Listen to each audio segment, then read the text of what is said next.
S online classes में आप सभी का स्वागत है। जैसा कि कल की क्लास में हमने पढ़ाया था कि हिंदी भाषा का इतिहास, हिंदी भाषा किन दो बिंदुओं पर कार्य कर रही हैं तथा उसकी क्या उपभाषाएं हैं और उसकी बोलियां क्या हैं और उसके क्षेत्र क्या हैं। आज हम उसकी संवैधानिक स्थिति का जिक्र करेंगे। आज की क्लास का जो टॉपिक है वह हिंदी भाषा और उसके संवैधानिक उपबंध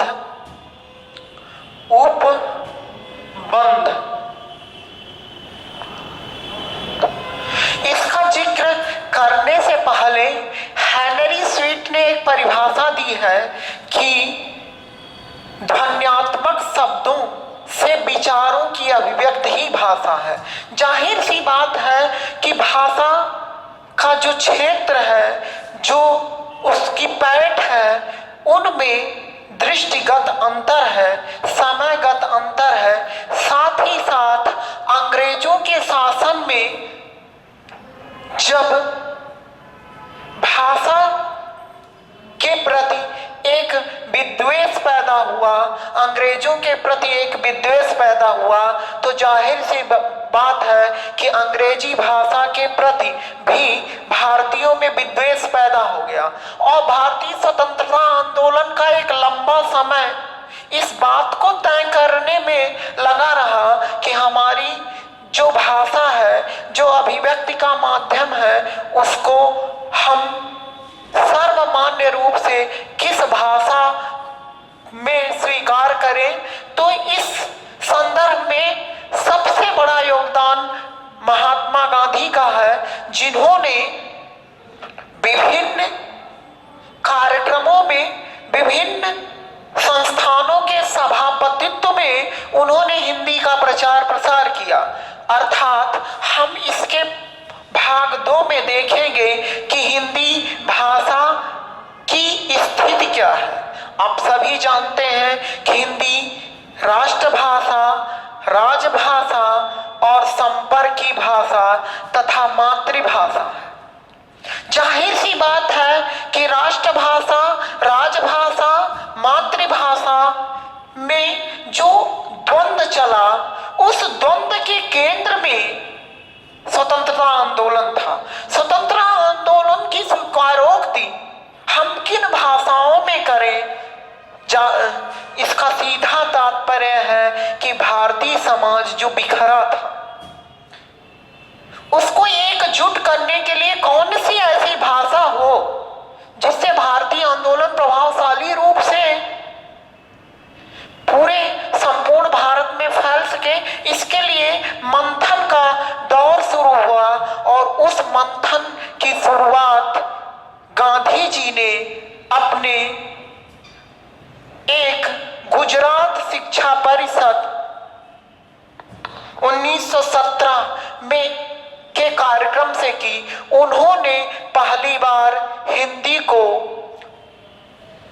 राष्ट्रभाषा घोषित करने का एक महत्वपूर्ण प्रयास किया और वे कहते हैं कि हमारी जो भाषा हो वह सरल हो, सर्वकालिक हो तथा भारत के बहुसंख्यक लोगों द्वारा समझी जाए और साथ ही साथ बहुसंख्यक लोगों द्वारा उसे बोली जाए। तो पहली बार 1917 में गुजरात विद्या परिषद में ये बात वे करते हैं। बाद में इंदौर में हिंदी साहित्य सम्मेलन के अधिवेशन में यही बात रखते हैं। साथ ही साथ 1938 में सुभाष चंद्र बोस, रविन्द्रनाथ टैगोर, केशव चंद्र सेन, दयानंद सरस्वती और एनी बेसेंट इसके समर्थन में उतर आती है। और रविन्द्रनाथ टैगोर कहते हैं कि राष्ट्रभाषा ऐसी भाषा होनी चाहिए जो किसी भी बहुसंख्यक समुदाय द्वारा स्वीकृत हो और समझी बोली जाती हो। ऐसे भाषा हमारी हिंदी ही है। गांधी जी के आग्रह पर हम इसे राष्ट्रभाषा का दर्जा देने की वकालत करते हैं। साथ ही साथ बंगाल में 125 स्कूलों में हिंदी अनिवार्य कर दी जाती है। तो इस प्रकार राष्ट्रभाषा का दर्जा हिंदी पा लेती है। लेकिन ये जो राष्ट्रभाषा है वो कभी राजभाषा बनेगी या नहीं बनेगी, इस प्रश्न में विवाद था। जाहिर सी बात है कि संविधान में इसको दर्जा दिया जाए या ना दिया जाए, इस संदर्भ में काफी सारी बैठकें हुई। और सबसे पहले आप सभी जान लीजिए कि राजभाषा के दर्जा देने में हरि सिंह गौर उसके समर्थक नहीं थे। और हरि सिंह गौर ने पुरजोर तरीके से इसका विरोध मुस्लिम लीग के साथ किया। किंतु जब भारतीय संविधान सभा के अध्यक्ष के रूप में डॉक्टर राजेंद्र प्रसाद आते हैं तो पहली बार उन्होंने एक बैठक आयोजित की। इस बैठक में उन्होंने यह तय किया कि नहीं, भाषा की जो बैठक होनी चाहिए वो भारतीय भाषा को बड़े ही केंद्र बिंदु के साथ राष्ट्रभाषा को राजभाषा में बदल दिया जाए। इस संदर्भ में जो बैठक का आयोजन किया गया, उस बैठक वह जो बैठक है वह 9/12/1949 को पहली बैठक की गई। और उस बैठक के दरमियान उसमें बताया गया कि नहीं, भारतीय संविधान की जो भाषा है वह हिंदी ही होनी चाहिए। इस संदर्भ में 12 सितंबर बहुत ही महत्वपूर्ण डेट है। 12 सितंबर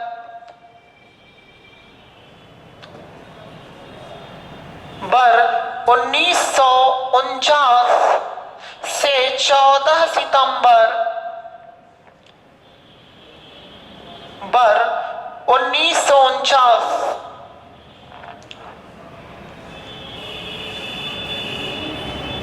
के दरमियान संविधान सभा की बैठक होती है। इस बैठक में यह प्रस्ताव स्वीकार कर लिया जाता है कि हिंदी हमारी राजभाषा होगी और इसकी पूर्ण मान्यता 14 सितंबर 1949 को दिया गया। 14 सितंबर 1949 इसीलिए हम हिंदी दिवस के रूप में मनाते हैं। तो पहली बार संविधान में 14 सितंबर 1949 को हिंदी को राजभाषा का दर्जा दिया गया। यह जो राजभाषा का दर्जा देने की सिफारिश थी, यह सिफारिश 8वीं अनुसूची के भाग 17 के उपबंध में की गई। अब 8वीं अनुसूची जो भाषा का केंद्र बिंदु थी, अर्थात भारतीय संविधान में 8वीं अनुसूची में भाषा का विवरण दिया गया। पहली बार मित्रों भाषा जब संविधान लागू हुआ तब भाषा की संख्या केवल और केवल 8वीं अनुसूची में 14 थी। 8वीं अनुसूची में 14 भाषाओं का जिक्र किया गया। बाद में 21वें संविधान संशोधन सन 1967, ये डेट बहुत महत्वपूर्ण है। 21वें संविधान संशोधन सन 1967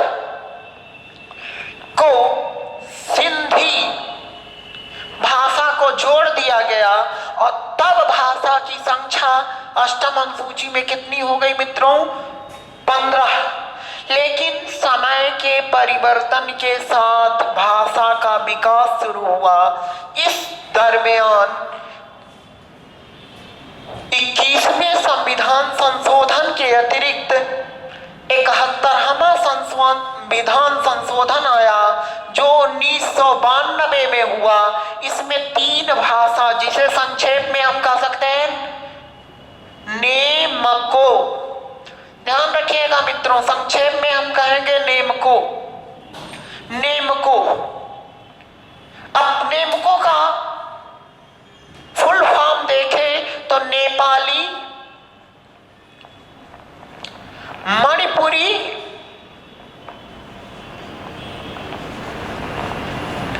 और कोंकणी।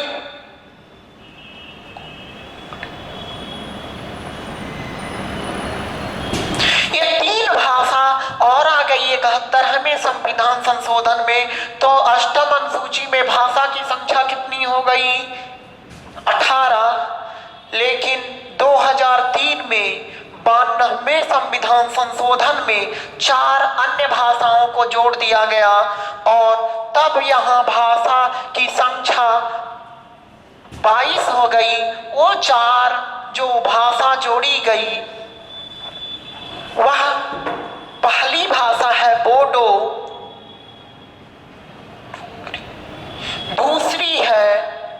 तीसरी है डोगरी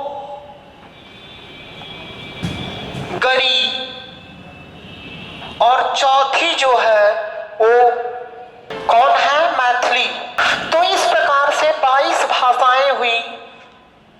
8वीं अनुसूची में भाषा की जो संख्या हुई वह 22 हुई और जिसमें पहले संविधान संशोधन में सिंधी को जोड़ा गया, दूसरी में नेपाली, कोंकणी और मणिपुरी को जोड़ा गया, तीसरे में मैथिली, बोडो, संथाली और डोगरी को जोड़ा गया। इस प्रकार जो भाषा की संख्या थी वह 22 थी और इन 22 भाषाओं को हम पहले देख लें कि ये जो 8वीं अनुसूची की 22 भाषाएं थी वो उनमें कौन कौन सी भाषा है? तो पहला है असमिया, ध्यान से सुनिए, असमिया।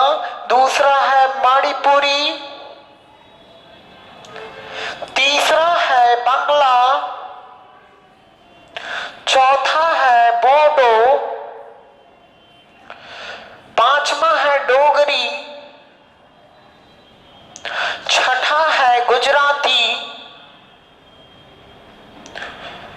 7वां है हिंदी, 8वां है कन्नड़, 9वां है कश्मीरी,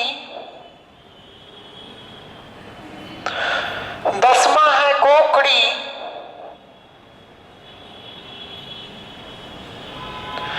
11वां है मैथिली, 12वां है तमिल,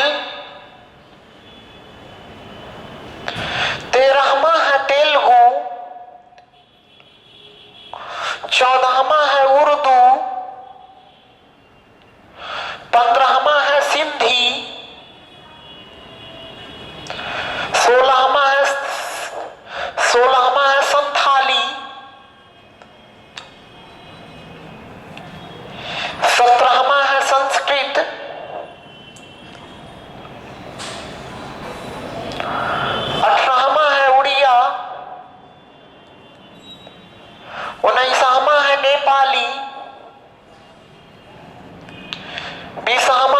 पंजाबी,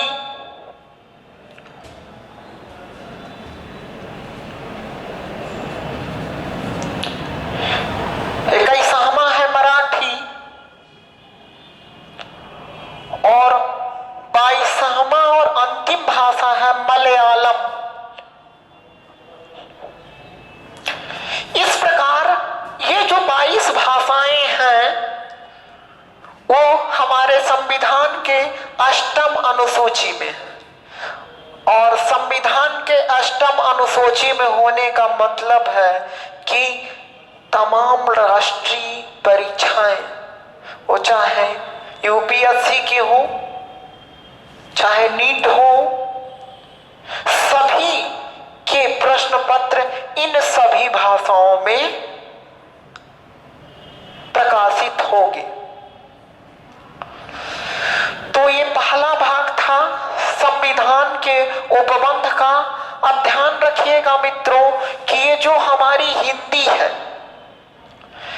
है, इस हिंदी को 14 सितंबर 1949 को राजभाषा का दर्जा दिया गया, लेकिन कुछ शर्त लगा दी गई, कुछ कंडीशन लगा दी गई, और उस कंडीशन को हम 343 से 351 अनुच्छेद में देखेंगे तथा उसका अध्ययन करेंगे। तो आइए हम चलते हैं संविधान के अनुच्छेदों की तरफ।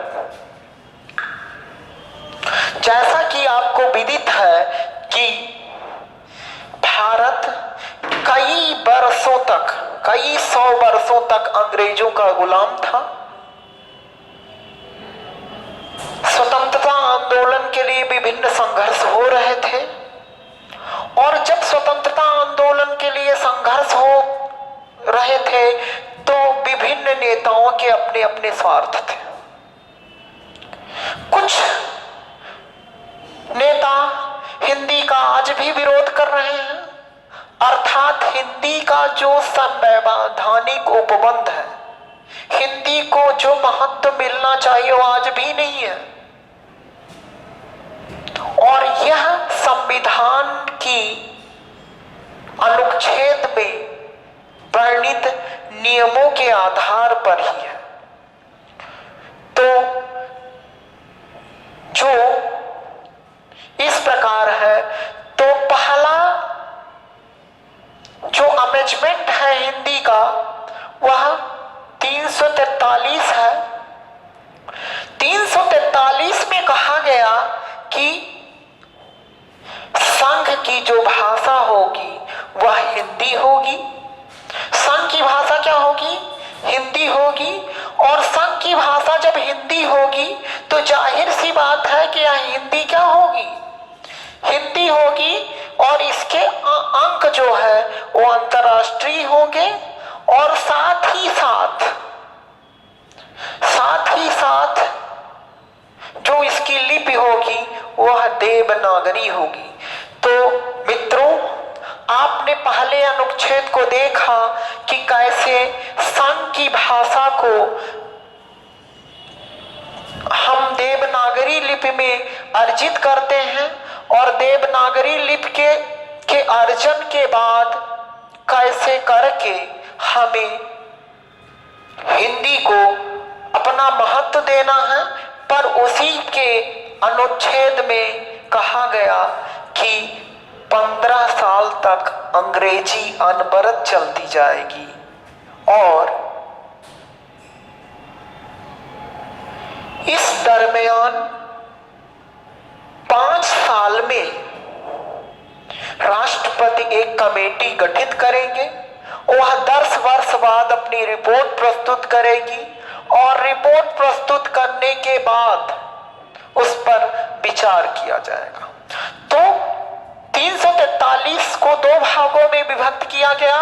पहला 343(1) जिसमें संविधान की भाषा को, राजभाषा को हिंदी बताया गया, और उसके अंक को देवनागरी कहा गया, तथा 343(b) में यह कहा गया कि 15 साल तक क्या करेगी? उसके बराबर अंग्रेजी भी चलती रहेगी। जो दूसरा अनुच्छेद है वह 344 है। उसमें यह कहा गया कि 5 साल बाद 1955 के आसपास राष्ट्रपति कमेटी गठित करेगा और 15 साल के बाद अंग्रेजी को हटा दिया जाएगा, जो आज तक हुआ नहीं। तथा 345 में यह बताया गया कि राज्य की भाषा क्या हो। क्या बताया गया कि राज्य की भाषा क्या हो तथा राज्य अपने विधान मंडलों में कौन सी भाषा का प्रयोग करे, यह 345 में बताया गया। और 345 में राज्य की भाषा को बताते समय राज्य की भाषा का जिक्र भी किया गया। 346 में यह बताया गया कि एक राज्य दूसरे राज्य में पत्र व्यवहार कैसे करेगा।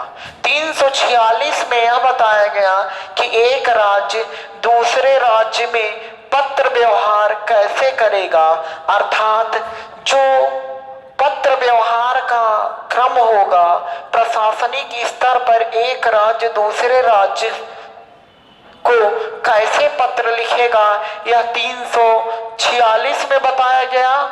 तथा 347 में यह कहा गया कि एक राज्य कभी भी अपनी बोली को बोलने वाली जनसंख्या के आधार पर भाषा का दर्जा दे सकता है, उसे भाषा के महत्व को घोषित कर सकता है और कभी भी उस भाषा को बोली में बदल सकता है। तथा 348 जो सबसे महत्वपूर्ण है मित्रों और परीक्षा में बार बार पूछा जाता है ऐसे सवाल कि उच्च न्यायालय और उच्चतम न्यायालय की भाषाएं किस अनुच्छेद में हैं, तो जाहिर सी बात है कि ये जो 348 का उपबंध है इसमें उच्चतम न्यायालय और उच्च न्यायालय की भाषाएं हैं कि तथा 349 में यह कहा गया कि जो 10 वर्ष बाद कमेटी अपना रिपोर्ट देगी उसको संसद में रखकर हम क्या करेंगे, उसकी समीक्षा करेंगे। तथा 350 में यह कहा गया कि भाषाई रूप से अल्पसंख्यक जो पिछड़े समाज के लोग हैं उनको शिक्षित करने का जो माध्यम होगा उनकी मातृभाषा होगी और उस मातृभाषा के लिए अधिकारी नियुक्त किए जाएंगे। तथा 351 में यह कहा गया कि जो संघ की भाषा हिंदी है उसका प्रचार प्रसार संसद और माननीय सांसद महोदय द्वारा देश के विभिन्न हिस्सों में किया जाएगा। इस प्रकार से ये जो संवैधानिक उपबंध है हिंदी के लिए अनुच्छेद हैं उनमें 343 एक से लेकर 351 तक जिन जिन बातों का जिक्र था आप जान चुके हैं, समझ चुके हैं। सबसे बड़ी बात कि परीक्षा में हर सवाल आता है वह यह आता है कि किस अनुच्छेद में हिंदी को राजभाषा का दर्जा दिया गया है, तो अनुच्छेद 343 किस अनुच्छेद में यह कहा गया है कि 5 साल में कमेटी गठित करके 10 साल बाद रिपोर्ट देगा, वो 344। फिर ये पूछता है कि किस अनुच्छेद में यह कहा गया है कि राज्य के विधान मंडलों की भाषा है, तो वह है 345। फिर ये केंद्र सरकार विभिन्न राज्यों से कैसे पत्र व्यवहार करेगी, वह 346। फिर एक राज्य अपने बोली को भाषा का दर्जा देने के लिए स्वतंत्र है, वह 347 किसी भी विधायी कार्य उच्चतम न्यायालय या उच्च न्यायालय की भाषा 348, फिर 10 वर्ष बाद जो संसद के सामने प्रतिवेदन प्रस्तुत किया जाएगा उसकी समीक्षा के लिए समिति गठित कर दी जाएगी और वो समिति यह निर्णय लेगी कि हिंदी को पूर्णतः राजभाषा का दर्जा मिले और अंग्रेजी को उस स्थान से हटा दिया जाए। यह 349 में कहा गया और 350 में, जैसा कि मैंने जिक्र किया कि जो देश दुनिया भारत देश में अल्पसंख्यक लोग हैं वह अपनी मातृभाषा में शिक्षा ग्रहण करें, इसके लिए अधिकारी नियुक्त किया जाए और 351 में संसद का यह दायित्व होगा या जिम्मेदारी होगी कि वह हिंदी भाषा का प्रचार करे। जाहिर सी बात है कि यह जो हिंदी भाषा है वह आज तक अपना दर्जा प्राप्त नहीं कर पाई, लेकिन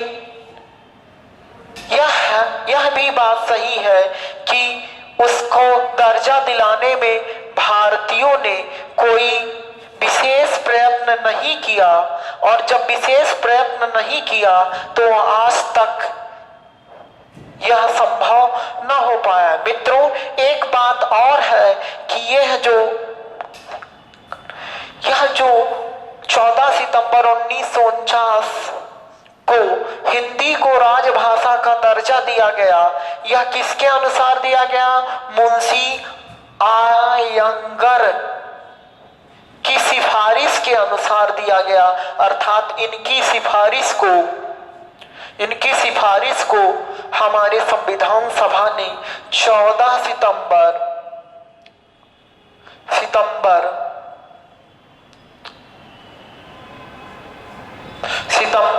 1949 को लागू कर दिया।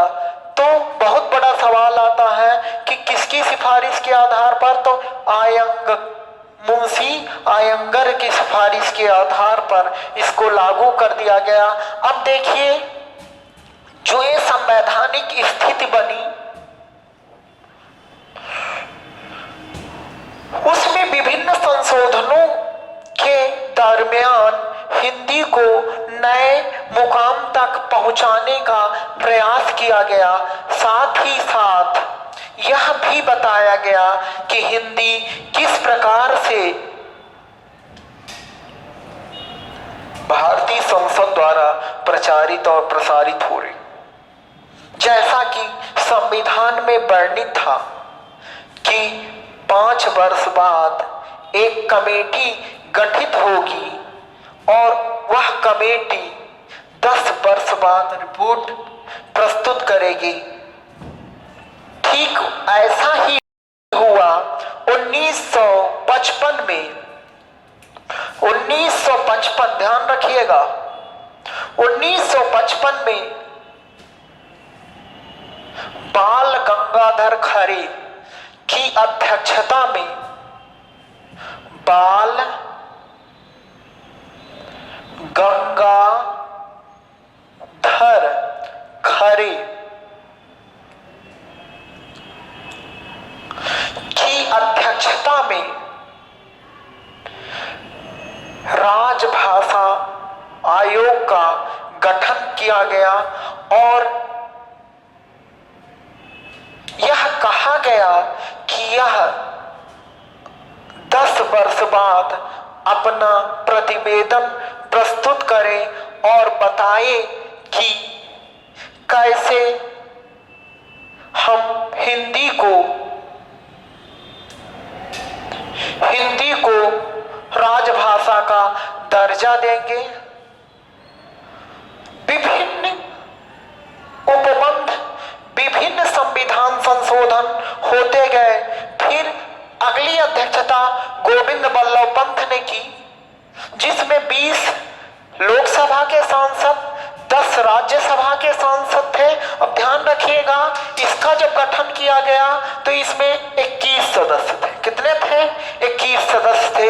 इन सभी की चर्चा चर्चा हम कल करेंगे और साथ ही साथ यह बताएंगे कि कैसे संविधान के अनुच्छेदों में निर्दिष्ट बातों को आज तक लागू करने का एक निरर्थक प्रयास किया गया। धन्यवाद।